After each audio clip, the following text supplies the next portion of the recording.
Also, the Viper Ultimate needs little to no introduction. When it was released, a lot of people considered it the best gaming mouse on the market, but a year later, is it still the king? Now, a little context if you're new to the channel. First of all, hi. Second of all, I've always played competitive shooters. They have always been the games that have pulled my interest the most, and along the years I've used a lot of different mice. My last 3 mice were the Death Adder Elite, the Basilisk Ultimate, and now the Viper Ultimate. I've made full-length reviews of both the Death Adder Elite and the Basilisk Ultimate. They should be linked down there and all the way up there. If you pay attention to the gaming mice market, you probably see that over the past couple of years, the trend has been lighter and lighter mice above everything else.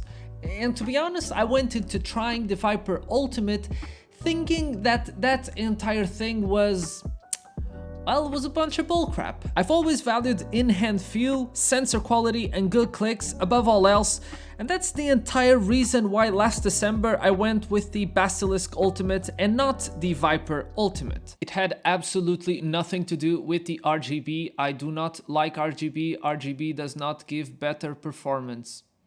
Moving on. Alright, maybe it had a little bit to do with the RGB, but I've always kept in the back of my mind that I should try the Viper Ultimate.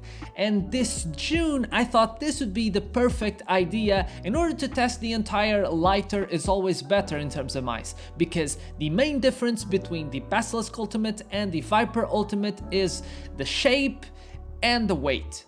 So, I thought I would give this a try. They both have the same great wireless tech and the same sensor as the Basilisk that I praised so much in my review. And over the past couple of months, I've kept both mice around so that I would game with the Viper Ultimate and do my video editing and day-to-day tasks with the comfort of the Basilisk, using the side-to-side scroll and the customizable tension that I liked so much. But if we're being honest, over the past couple of months, I haven't touched the Basilisk once. Let me tell you why. First things first, the shape. I mean, it's just great. In pictures, I've always felt like it would be terrible, not enough of a hump in the back, very thin, with small width, but in reality, the only gripe I have with the shape is that the side buttons could definitely be slightly bigger and easier to click. Probably the biggest improvement on the body is the texture of it. It just feels much better than the traditional Razer plastic, similar to what I found with the PBT keycaps when compared to the stock ABS ones on my Huntsman. It's grippy without looking overly harsh and rough, which I found pretty nice. In terms of looks, yes, the RGB is pretty basic.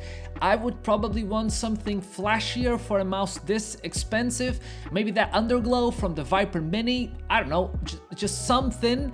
But to be honest, I don't miss it. When you're playing, you don't see it, and this being a wireless mouse, if you leave it on the desk and come back to it, the mouse probably went to sleep to save battery, so you won't see it there either. Talking about battery, the difference there compared to the Basilisk is, in my opinion, irrelevant. Yes, the Basilisk has a larger battery that lasts longer, but it also takes longer to charge. And I found myself charging the Viper in the same routine that I did with my Basilisk, that consists on charging it a couple of times a week in my lunch break and never having to worry about battery life again. Whilst we're on this topic, I still think that Razer should have an easier way to turn off the lights of both the mouse and the dock when they're charging without having to go dig through the menus of Synapse. But I guess such an advanced feature that requires the highest technology will probably only come after human teleportation.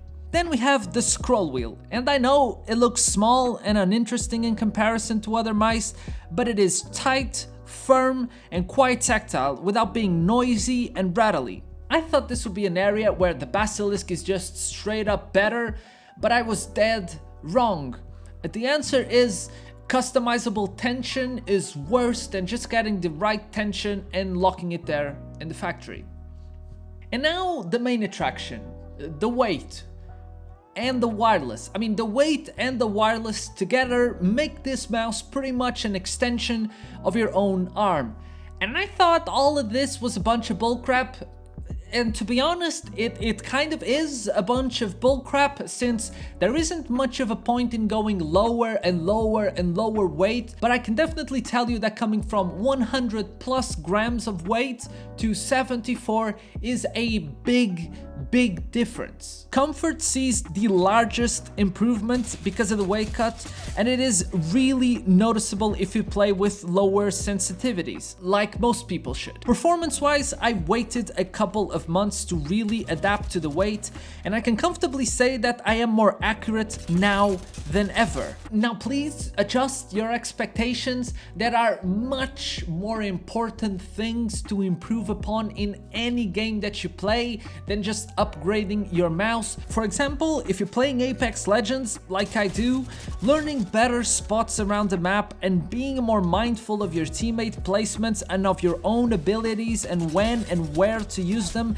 it's much more important than a lighter mouse. Same thing goes for Valorant or CSGO or Overwatch. Overall, just getting to know the game and dominating the game mechanics and learning better placements and how to be patient is much more important than your mouse and your gear in general. With that said, I've seen the biggest improvement in my tracking aim, and flicking in general is just as accurate as it was before after I calibrated to the lower weight. It really is a difficult thing to convey in a video, but I feel like I can more accurately track those side-to-side strafes without feeling like I'm constantly behind my enemy's movement. I try to track my improvements with an aim trainer, but halfway through I just stopped because they're so damn boring. But I found something quite interesting. This is far from a controlled environment, so take these values with a big grain of salt. But I went from 825 damage and a 2.64 KD to 1017 damage and 2.84 KD this season on Apex. This is a 23% improvement in damage and 7.5% in kill death ratio. These are stats from a battle royale game that is notoriously random, but quite well aligned with what I feel when I'm using the mouse. It is the most accurate, fast and comfortable gaming mouse that I've ever used, and until a lot of other companies start doing wireless as good as Razer, I don't see it being beat. Because as soon as you go wireless, you will never want a gaming mouse with a cable again.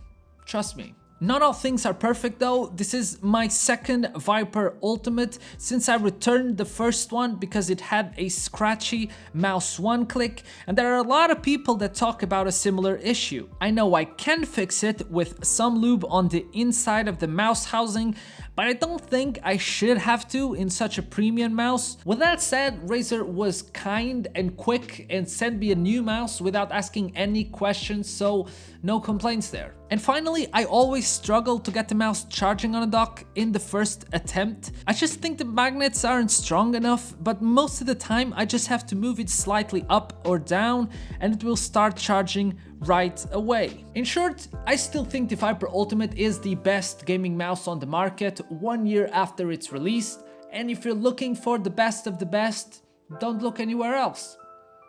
This is the king. But you're here, but nothing about the Viper Ultimate, just some Feline Action. Okay, thanks for watching, hope you stick around, subscribe maybe, and I'll see what he's up to. Bye!